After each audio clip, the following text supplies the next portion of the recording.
Hey family, welcome to We All Need Each Other, the podcast from Transformation Ministry.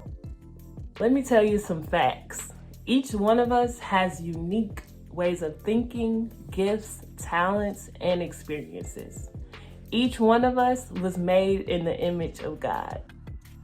Although those things are very real and very true, it is also true that we reflect the image of God very differently. When we come together with our differences and our uniqueness, we can help each other. We can help each other understand different perspectives and broaden our own perspectives. We can help each other grow and learn and understand the beauty of God and also the complexity of this world. That's why we wanted to bring you this podcast. In this podcast, we're going to get real. We're going to bring in guests that talk about things like faith, race, politics, relationships, ministry, and justice. With all that being said, I just want to say thank you for being here. And thank you for joining us on We All Need Each Other.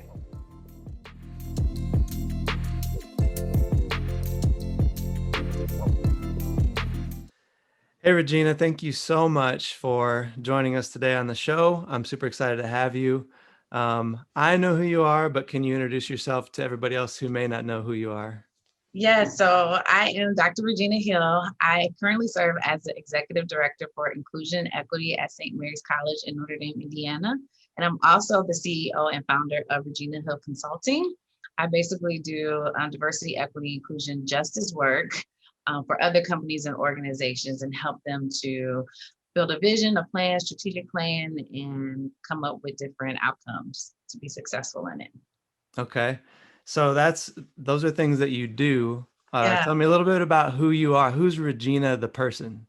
Yeah. So I live and breathe DEI, diversity, equity, inclusion, and justice because of who I am as a Black woman, a Christian Black woman who is a mother of a beautiful daughter, who's a wife to a handsome Black man, a sister to Black women and Black men. And so this is an area where I have dedicated my voice, my education, my career to doing this work. When I'm not doing this work, I love to sing. I love God. So I serve in my local church, Faith Alive Ministries, under the leadership of Pastor Jonathan Miller, also known as YPJ. And I love shopping. I have a dog. I love to read. So, just a little bit about me. Yep. And I'll say this, I'll add this. You also do a lot for Transformation Ministries. Yes. You are on the board and you come and speak to kids and you volunteer from time to time. And so you're a big part of what we do here at Transformation. So I don't want that to go unnoticed, and we really appreciate it. So what we want to talk about today is this big, crazy buzzword that's going around, critical race theory. Yes. And I told you before we started recording, but I almost didn't want to do this as a topic because it may just be a trend and we might forget about it in a couple of months, or it might just kind of fade to the background. But knowing you, and we had already talked about you being on the show before, but hadn't really talked about a topic, and then realizing that you have some expertise in this area made me think it'd be foolish to waste this opportunity to get someone who knows what they're talking about, who I know and respect and trust, to help us learn.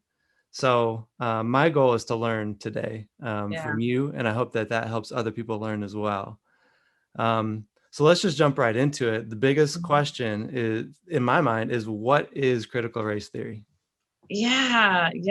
Because there's a lot of talk about it, but a lot of people who's talking about it and against it doesn't know what it is. And probably don't even realize that they've tapped into it a little bit and probably advocate for it in some kind of way. But right now, it's just this buzzword that is under attack. So basically, critical race theory provides a gateway to address the racism that exists in society and hidden within history in hopes of creating a more equitable society. So this isn't something that's created to be divisive or to cause division. This is something that is created to make the world a little bit more equitable.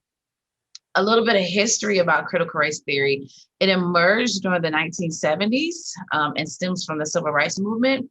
Derek Bell is known as the father of critical race theory, and it began as a legal scholarship among people of color and white people who were committed to the work of exposing institutionalized racism within law. So CRT was really birthed to centralize race and racism, to highlight the inequities that still exist within our society. Depending on where you're looking or what you're researching or reading about, critical race theory has between 5 to 7 tenets. And I'll try to briefly explain those tenets because it's a lot. You said you wanted to learn. I do. But this is a lot to learn. I'm gonna take notes. Okay, so the first one is a commitment to social justice. Who wants to argue with that? So it's the cornerstone of critical race theory and a response to oppression. And this commitment seeks to eliminate racism, sexism, poverty, while simultaneously empowering minoritized populations. So by centralizing race and racism, you're able to view systemic issues as individual, well, rather than individual, but as a barrier that has been systemic. Does that make sense? Okay. So that's the first one. The second one is the permanence of racism. And this is the belief that racism has been ingrained in society and normalized to be unrecognizable for those who benefit from it. A lot of this has to do with whiteness, talks about whiteness and how for some white people, whiteness is invisible. They live in this world and they don't really understand the some of the oppression that people of color are faced with on a day-to-day basis because whiteness has protected some white people. Not to say that there aren't any white people who are oppressed, but not to the level of people of color, because you have people, white people who experience poverty. But it may be a little bit different from the rest of the experiences of people of color, which this country wasn't built for. So permanence of racism talks about whiteness, a lot of white privilege and white supremacy. The third one is the critique of liberalism. And so this one's kind of intense, and I'll try to break it down quickly. So liberalism is a political idea that the government should maximize liberty for all citizens. And so as a civil rights, the law should reflect and carry out equality for all. And so the individual rights, equality, freedom, meritocracy are related to liberalism and are deeply rooted within the Western culture. So these ideas impact our education system, our legal system, political system, our economic policies, and construct an image of society as fair and egalitarian. So critical race theory supports these ideas and these individual rights of equality, freedom, and merit, but it questions the motives behind these ideas. And so liberalism operates sometimes out of this colorblindness mentality. So when you're researching or looking into this critique of liberalism, you'll oftentimes will run up against the idea of colorblindness.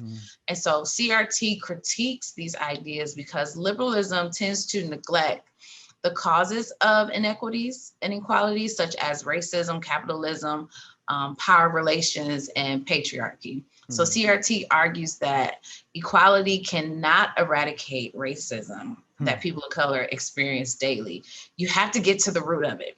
You have to get to the root of the issues. And so some scholars believe that liberalism ignores the resentment of white people due to race-conscious policies and disregards the tensions that exist between the goal of racial equality and the resistance of white privilege. Okay.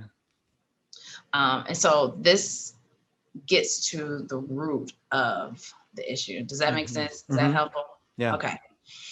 I said this is a lot, so we're moving on to number 4. Number 4 is intersectionality.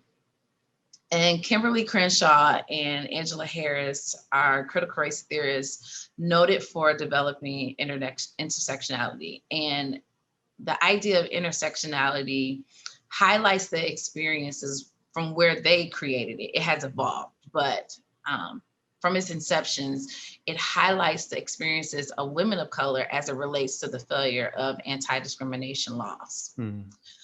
So it essentially acknowledges an individual's connected identity. So it has evolved from being an issue to highlight experiences of women of color, particularly Black women, but it also examines how the combination factors such as race, sex, class, national origin, citizenship status, sexual orientation impacts different settings.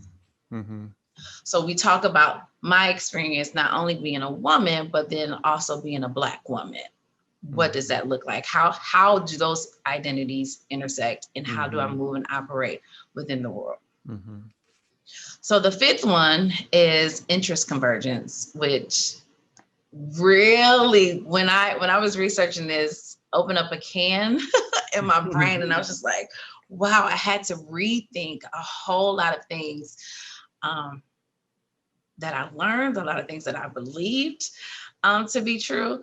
And so the idea, so interest convergence is the idea that the interests of people of color, more specifically Black folks in America, in achieving racial equality will only be accommodated when it converges with the interests of whites in America. And so Derek Bell was noted for his critique of the Supreme Court case victory of Brown versus Board of Education with this idea of the interest convergence theory. And he published an article in the Harvard Law Review, and he hypothesized that the civil rights advancements for the Black community only occurred at the self-interest and economic benefits of elite white citizens in the US. So in this case of Brown versus Board of Education, Bell challenged the court's sudden decision to end segregation at the NAACP after the NAACP spent several years fighting legal cases to desegregate schools. And so Bell argued that the United States was under global pressure to maintain an image of true democracy and therefore ruled favorably to end segregation.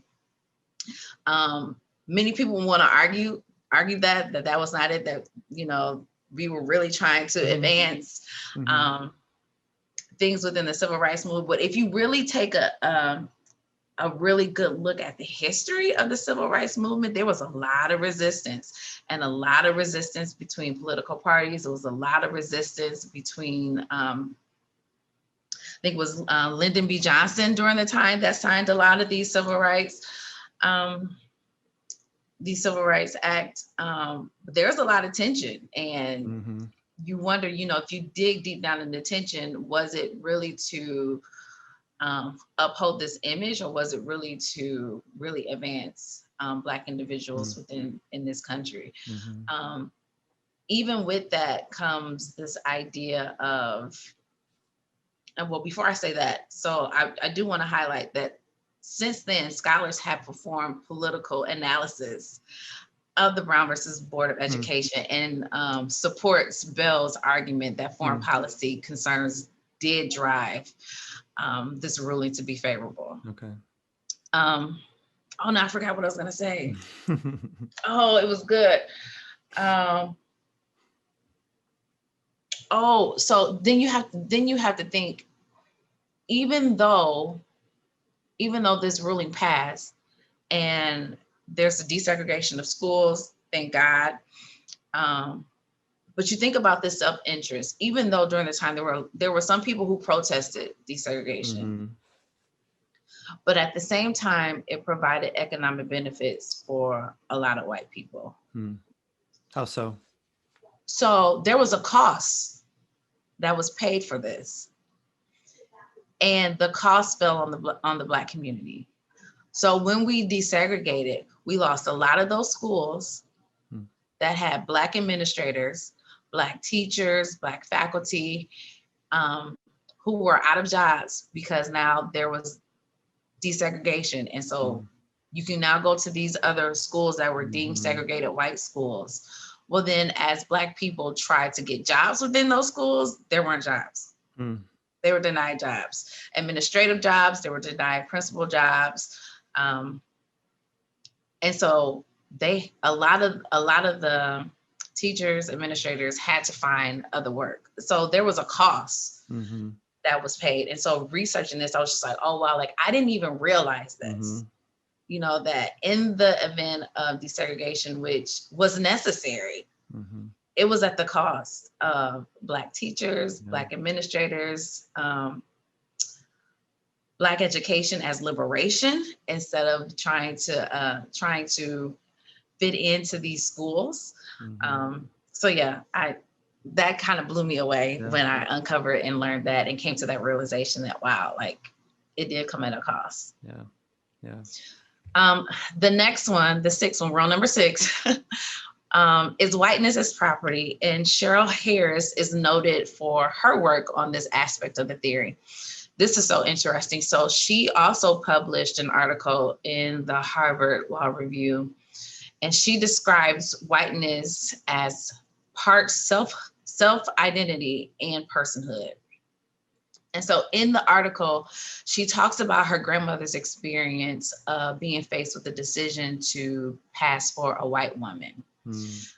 In order to be able to provide for her family, to receive economic resources, to have status within the community. And so Harris described her grandmother's decision to pass as daring and as an act of self-denial. And so in doing this, her grandmother gained access to valuable assets such as privilege, survival skills and tactics, economic power, and other benefits that white people expected to receive and that the law affirmed during that time through policy protection. So these assets became property interests of whiteness and deemed transferable among white people. So as a consequence, Harris' grandmother, she states about her grandmother that she was complicit in her own oppression. Wow, right? By living a double life and silencing her experience. So she talks about how her grandmother lived in a Black neighborhood, but will go across the tracks and pass as a white woman to work and operate and have these privileges. So that article is very, very enlightening. And if you want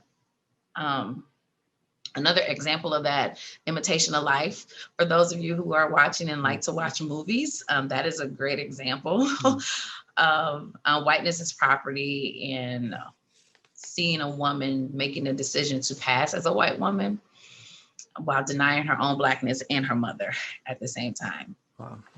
So one of the central characteristics of power and domination in America that we have to understand has always been the ability to define, possess, and own property. And so whiteness has governed how oppressed individuals operate, how they function, and how they navigate society. It also determines whether you could vote, you could travel, attend what schools you can attend, what jobs you can work. All of these things have defined the structure of social relations along the entire spectrum of interaction between the individual and society. So whiteness became status and property that was protected by law to benefit white people. Lastly, our last one here is experiential knowledge, also known as counter narrative or counter story. So counter story or counter narrative brings voice to the voiceless. There's an African proverb that I absolutely love. I use this quote all the time, and you've heard me quote this several times, Dan, but it says, until the story of the hunt is told by the lion, the hunt will always glorify the hunter. And so CRT brings voice to the lion, those who are on the margins, is allowing them to use their voice to tell their story, to name their own reality. And so CRT calls for the re-examination of history and restoring of events through the experiences of people of color. And I think right now that's where a lot of the uproar is. of this re-examination of the history and telling the story through the voice of the lion and not the hunter. Through the voice of those who are marginalized and not those of empower, and having to deal with the uncomfortability of the origins of our country and those truths. So this is why CRT is controversial right now for some. This is why the 1619 Project is controversial, because it brings light to those historical truths that have been intentionally misrepresented in schools and within our history. Yeah. So that's CRT. Wow. All that was just one question, Redgina. I know, I told you it's a lot. We're going to have to go 3 hours for this podcast. Hey, sorry to interrupt, but if you're loving this episode and you want to access any past episodes or show notes or more content, visit our website, www.transformation58.com/podcast. Okay, get back to the show. Why are you an expert in CRT? Tell me, like, what has been your dealing with critical race theory? Yeah, so I came to know about critical race theory through my dissertation process, and you have to base your research within theoretical framework. And so, out of all the theoretical frameworks that I could use, CRT was the one that was so important for me. So my research was based on the experiences of Black chief diversity officers fighting against racism and oppression within dominantly white Christian institutions. And so it allowed me to center racism, and the voices of my participants to tell the stories.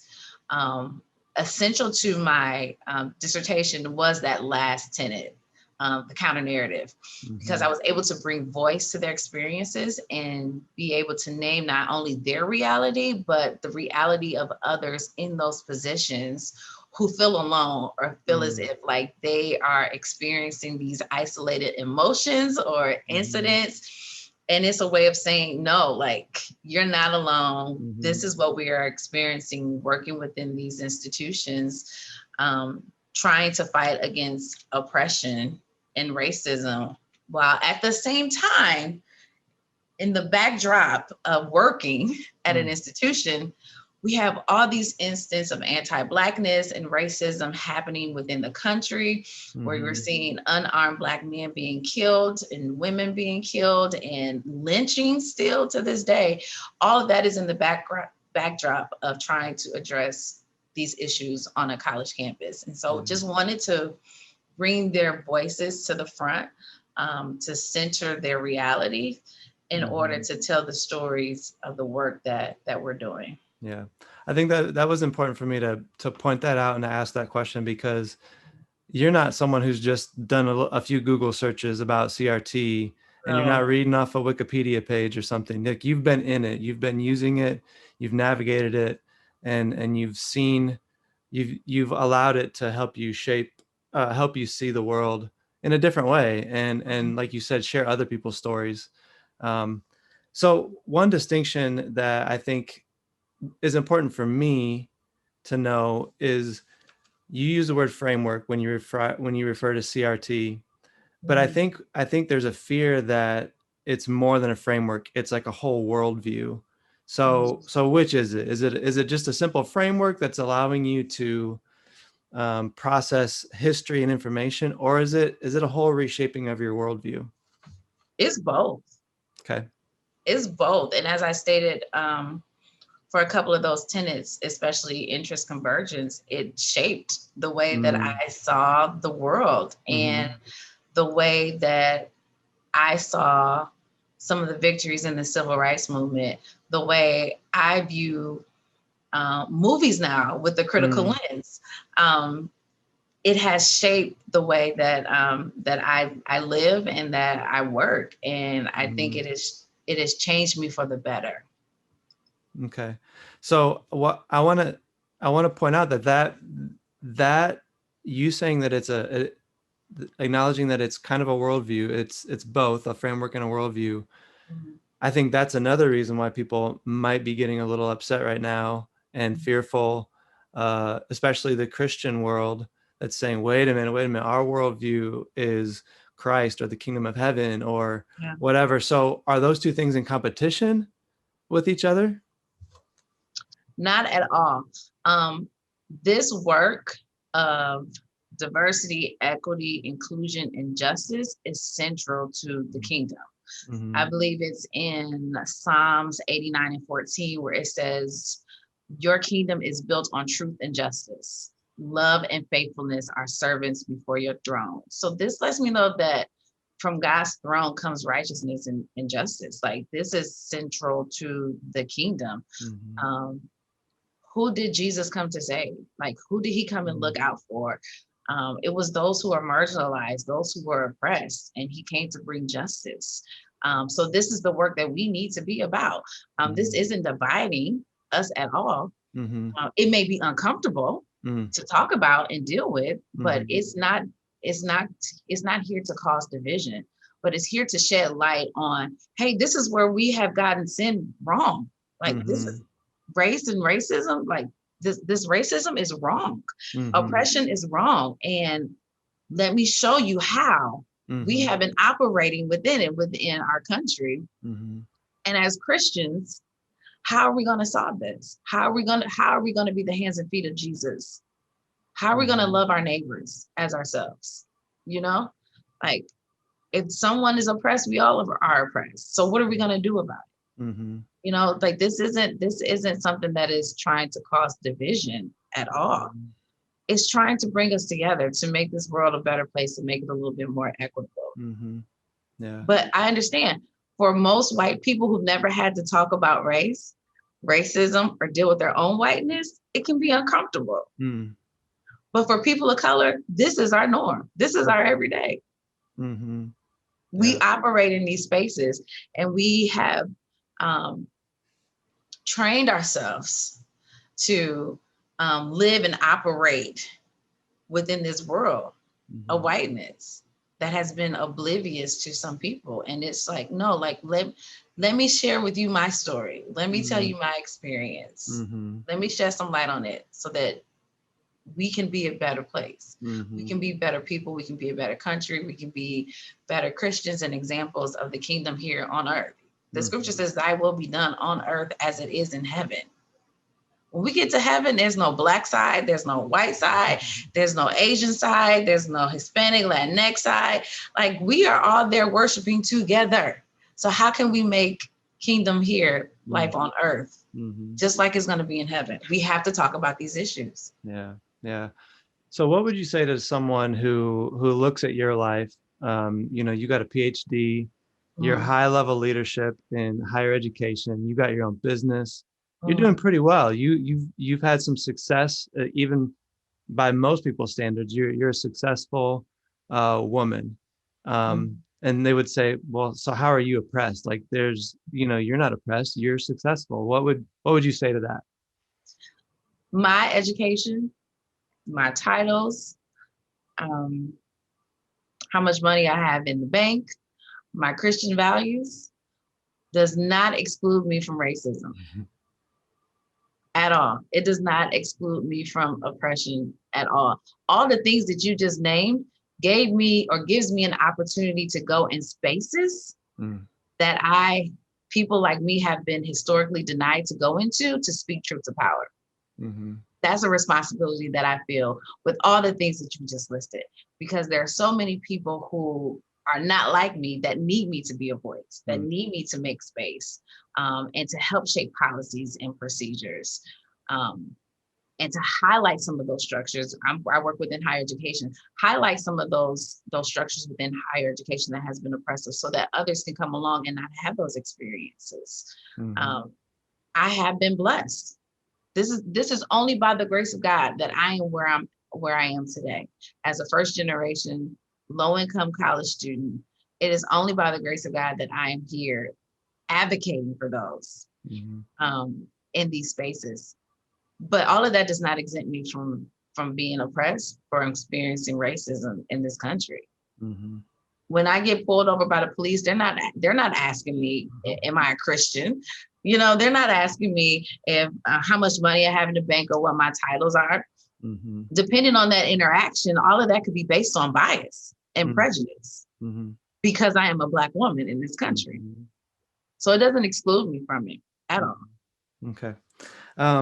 So I want to go through some of the maybe like the things that people are concerned about, or like just things I've heard and seen on social media and things like that. I had a list, but I want to go through some of the tenets that you said at the beginning, and I'm just gonna point out some words that stuck out to me that seem like for the opposition towards CRT. Those are kind of like trigger words. So one is whiteness, because I think what happens is people who look like me, when they hear whiteness, they hear, oh man, it's not my fault that I'm white. Like so does whiteness mean like every white person, or is whiteness like a category? Or explain what you mean when you say whiteness. Okay, so first of all, let me say this: all white people aren't racist. Like, let me put that out there, because some people are like, or will feel like you're attacking me because I'm white, or I don't have privilege just because you say is white privilege. Like, no one's attacking you or saying you were born the wrong color. Not at all. No one's saying that. What I do want you to realize is that this country was built on the backs of Black people, of Indigenous people, but those who were in positions of power were white people, which created this culture that has been normalized, not only in America. This is global. This is a global thing too, but has created a culture that has oppressed people of color. And for many years, it has operated, not even many years, centuries, it has operated as the norm. It is in the DNA of our country. This culture that has been the norm. It was not until almost 250 years ago that people who look like me were deemed free, but before then was property, not a human being with rights and privileges, property. And so to now have or acknowledge Black people, people of color as individuals coming in critiquing this culture of whiteness, or this culture that has been produced by white people, can seem a little threatening, because it's what you're used to. It is what you are used to. But if we want to live in a society where we are all truly free and equitable, we have to deal with that culture, how that culture came about, which is some of the things that people don't want to talk about. How America came about, which are some of the things people don't want to talk about. We have to deal with it. And no one's trying to take away anyone's rights. No one's trying to take away anyone's privileges. Matter of fact, yes, like take away your privilege. I want you to utilize your privilege for good. Share some of the wealth.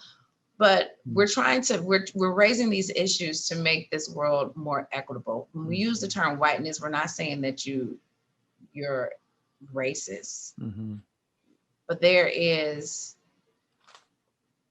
this invisible world that you have lived in, or white people have lived in, that oftentimes they never had to think about what it means to be white, or never had to have conversations about race.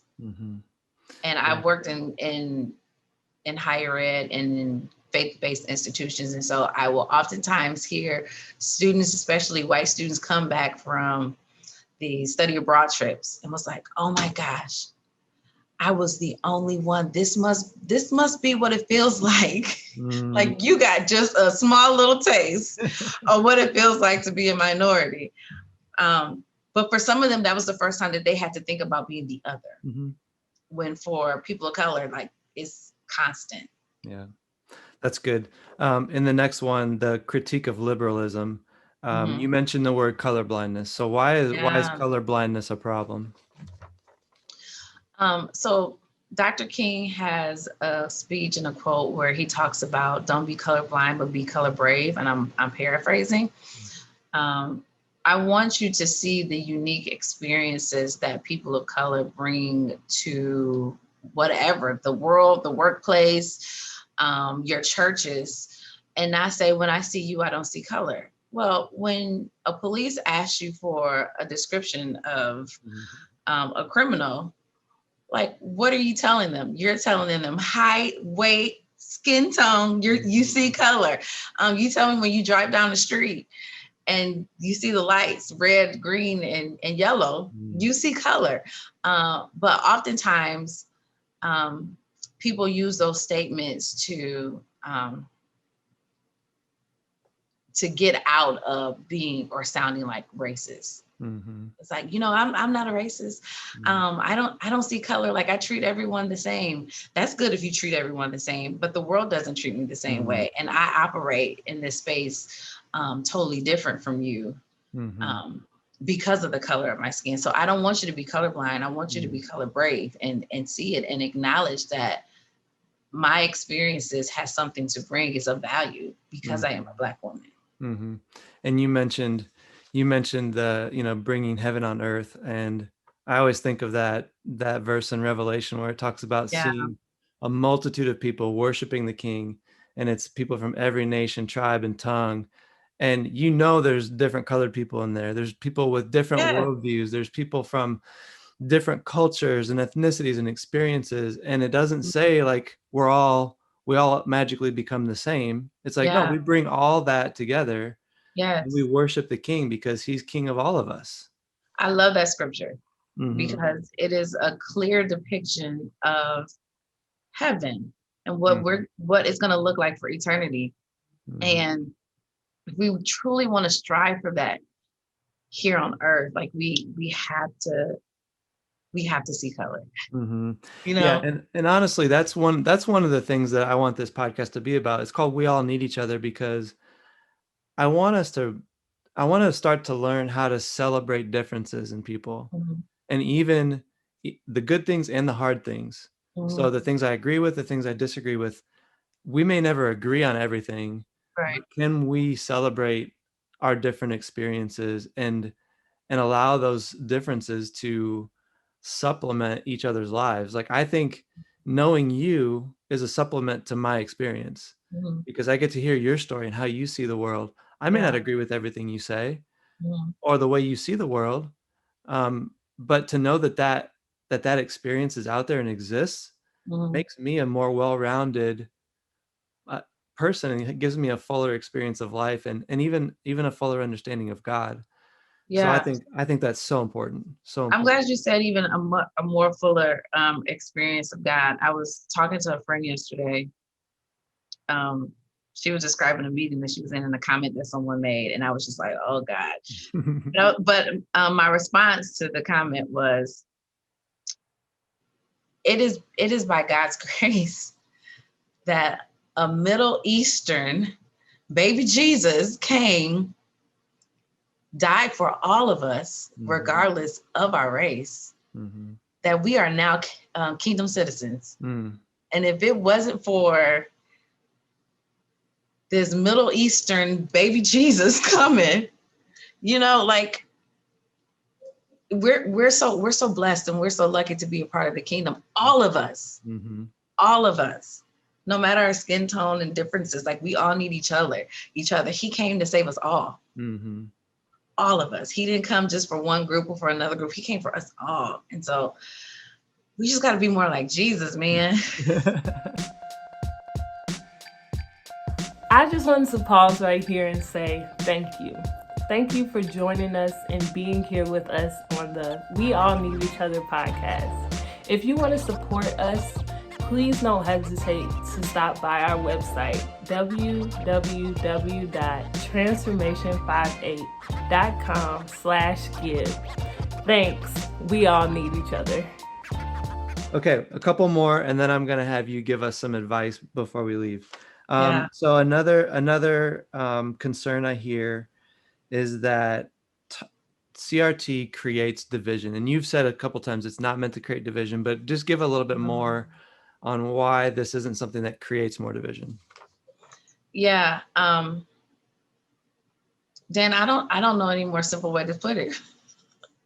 To be honest, like from my viewpoint, from my understanding, critical race theory is not used to be divisive or to cause divide. It is to highlight the sins of this world, the inequities and the injustices of this world, and say, hey, this is happening. What are we going to do about it? How can we improve it and make it better? Mm-hmm. It's not to pit people against each other, not at all. But it's to say, hey, like, let's get to the root of the issue and let's talk about it. Let's have these hard conversations. And how can we change and shape policies? But if we're not being educated on these issues, some people don't see it as a problem. While you have people of color who've been marching in the streets and yelling and saying, these are the injustices that we have been experiencing. We want you guys to wake up and see it. And it's not to cause divide, it's to really bring us together to make this world more equitable. Yeah. So for me, so I'll give a white person's perspective on this a little bit. I understand what people are saying when they say it's causing division. And I think it comes from what you said before about whiteness in the tenets, is that whiteness has been the norm for so long. And we've been able to build our society in a way that we don't have to look back at the founding. Like we can be good in the status quo of today. And so when someone wants to talk about the past, wants to talk about the bad things, the mistakes of the past, wants to talk about how those things are relevant today, it feels like such a disruption to the status quo. And so you're saying this divide has always been there. And for a lot of white people who haven't jumped into this conversation, who haven't heard a lot of people's stories, who have been oppressed, it feels like this new thing. Like you're just doing this to, to cause problems, to cause trouble. Like you're disrupting the status quo. I think that it's hard for us to see that's where this comes from, but it's a huge disruption for someone who's never thought about it before. And I can say that because it's only been 5 or 6 years that I've thought about what race means in this country. I grew up surrounded by white people, happy, content, status quo. I mean, I knew other people of other colors existed, but I never really thought about the differences in their different experiences. And so for me, when I first heard about it, I first heard about some things that made me really pause and consider other people's experiences. And it felt like this just huge disruption. And I was like, wait a minute, like I never knew that this was a problem. And if I'm so set in my ways that I'm like, this is going to be a problem for me, it'd be easier for me to put up my fists and be like, nope, you're just causing trouble. I'm going to squash you down because you're just causing trouble. You're just causing division. So I get it, but I agree with you that the purpose, while it may feel like we're highlighting a divide, the purpose is to bring back together. And I think that's something that we should all be doing, whether we're using CRT to do it or not. Like, you and I need to come closer together because like I said, we need each other. But we can't do that if we can't recognize the divide that exists in the first place. So, and I have watched some of my white colleagues and friends have these new epiphanies of You mean slavery was really bad? Like people were separated from families, women were raped and abused, like they just weren't happy. And like these Christians weren't providing them a nice home and Christian values and making them constructive citizens. You mean like that's not what happened? Like it's like this disruption to these historical truths or lies that have been said, and it's like, no, like we weren't in the fields picking cotton, singing hymns because we really love the Lord. Like most people don't know that. And I researched, I love music too. A lot of the Negro spirituals that were sang in the cotton field were dual messages about escaping. It was coded messages and languages so that the white slave owners didn't know that they were talking about they're getting ready to escape and go to freedom. So it's like, we have these pictures of them singing these spirituals and gospel songs on the field and having a really good time. They were sending messages to each other of how, it's time to escape. It's time to go through the Jordan River. Like it's gonna chill your body, but not your soul. You gonna make it through this river to the other side of freedom, no matter how cold this water is. Like it was coded messages. So like it's this disruption to these historical stories that were told, but only from the side of the hunter and not the lion. And so now the lion is raising the voice and roaring and telling stories. And it's like, you've got to be kidding me. That didn't really happen. That wasn't like, yes, this is what happens. And so there's this disruption that makes people feel uncomfortable because they feel like they've been lied to. Like I've seen colleagues like I feel like I've been lied to. Like, how come I didn't know about this? How come I didn't know about Black Wall Street being burnt down? How come I didn't know about the FBI intentionally going after civil rights leaders and singers like her name's escaping me, Billie Holiday. Like, how come I didn't know these things? I didn't know these things. Like, yes, like these things are true. Yeah. But as long as the hunter still has his gun and has the power, and he's not going to let the lion talk. The hunter has that gun and is waving it and waving it with threats and trying to shoot people. And, like, no, we're roaring and we're trying to roar loud so you can hear those truths. Yeah. Okay. Last objection that I want to get your take on. So someone told me, this is just recent, that CRT is giving people a victim mentality. So the oppressed people, it gives them like a reason to take on that victim mentality. So what would you say to that? Not at all. Not at all. A victim mentality, not at all. If anything, it's heroic to speak truth to power. That's heroic. To march in the streets, it's heroic. Knowing that you could be tased, tear gas, killed, it's not creating a victim mentality. We are trying to tell the story of how our lives intersect, how people of color have been treated in this world. It's not I'm not trying to come out and say I'm a victim, but hey, there are some challenges that I've had to face because I'm a Black person that I shouldn't have to be faced with. Like right now, these laws that they're rolling back on the rights to vote for people of color, for Black people in this country, I'm not a victim, but I'm a victim to that, but I'm not playing the race card as if I'm a victim. Like these are intentional laws that are trying to be rolled back to keep me from voting, like to keep me oppressed. And it's happening right before our eyes today, like right before our eyes today. Like we're still trying to fight for the right to vote. And I'm not playing the victim, but you are causing me to be a victim in these situations. So hear my side of the story. Hear how I am being victimized because of the things that are being put in place to keep me oppressed. I think one of the best things that you can do for me and for whoever's listening is just to give us some advice. Like, and my question is, how would you want to see specifically white people, but I mean, it could be for anybody, but I'm thinking specifically for the white person who might feel a little bit scared about CRT right now. Mm-hmm. How would you advise us to engage the conversation around CRT, but also the bigger race conversation that's happening in the United States right now? Yeah, if you are only reading articles,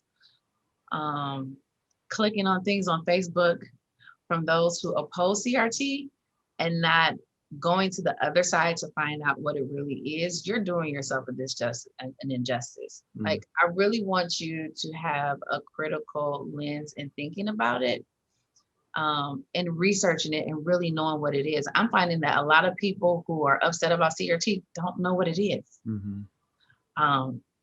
It was just some clickbait on Facebook or Instagram that they happened to click on, or a video that they clicked on that was telling all these lies about critical race theory, trying to embed fear in white people. And this is not what this is. So I encourage you to consume media with a critical lens, go to the other side, read different articles from people who aren't opposing CRT to find out what it really is. Mm-hmm. And then have conversations. If you don't have people of color in your circle that you call a friend that can tell you the truth, don't just go up to random people of color, ask them their experience, because it is not our job to teach you. Mm-hmm. It's not our job to teach you.